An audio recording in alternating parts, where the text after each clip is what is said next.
o que é facilitação social? Bom, antes de a gente adentrar de fato aqui e desenvolver um pouco acerca da temática, é preciso considerar alguns pontos fundamentais.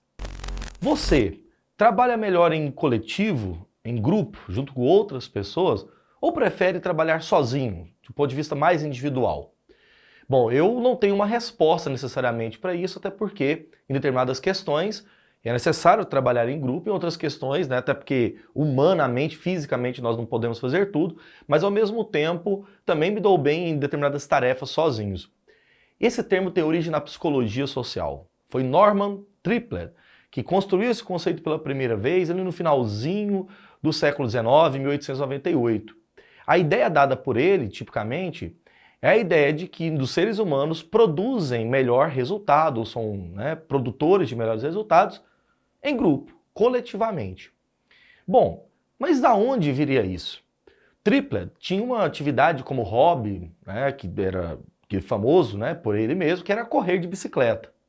Ele começou a observar como psicólogo que muitos atletas tinham ganhos bem maiores quando estavam em grupo, competindo uns com os outros do que andando sozinhos, de bicicletas, etc. E uma das teses dele é de que ao observar os comportamentos físicos e os resultados dados por esses indivíduos, eles poderiam simplesmente dobrar suas metas, correr mais, ter mais características, inclusive, do próprio bom trabalho se estivesse em grupo.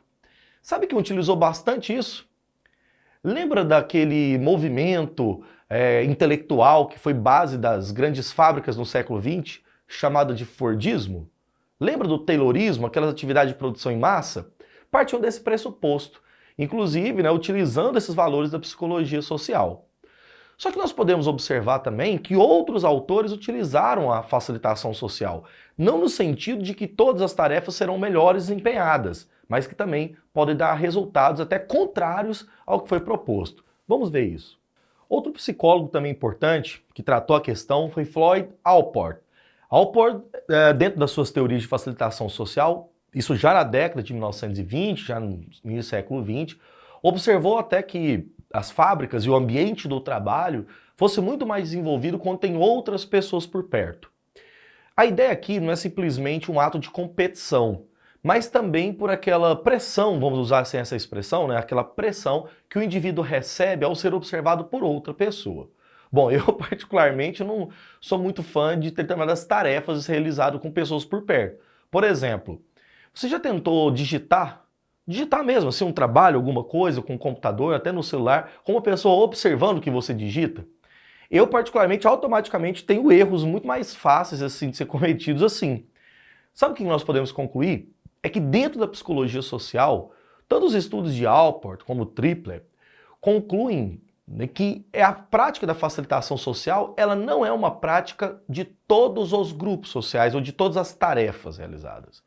Os indivíduos são indivíduos sempre complexos, a ponto de que nós, distintos uns dos outros, podemos produzir resultados de maneiras e metodologias bem diferentes do trabalho.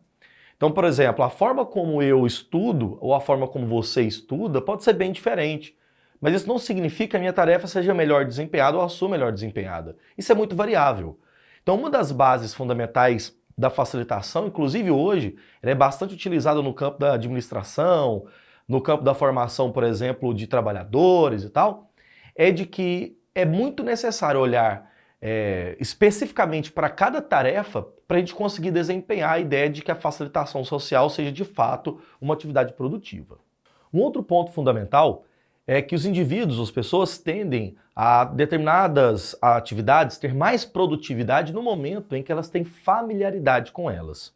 Ou seja, atividades no quais os indivíduos detêm uma certa experiência, um conjunto de indivíduos próximos, por exemplo, uma plateia, um conjunto, por exemplo, de alunos, imagina um estádio de futebol, não tende a atemorizar tanto o indivíduo assim, então não influi tão diretamente. Pode até ser um ato positivo, uma determinada pressão positiva que leva o indivíduo ao melhor desempenho. Mas as pesquisas da facilitação social provaram que onde os indivíduos não têm familiaridade acontece demais a inibição social. Inclusive indivíduos que são mais introspectivos, indivíduos que têm vergonha ou alguma coisa desse nível assim, têm certas dificuldades. Eu vou falar uma coisa para você claramente.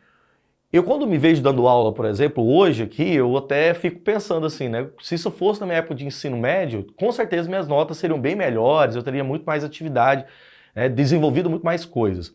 Só que não era o meu caso, muito, mas muito receoso, com medo, vergonhoso em público. Quando que eu consegui, por exemplo, essa prática, esse exercício de poder falar em público, coletivo, com certa facilidade, até diante de uma câmera mesmo? Na prática.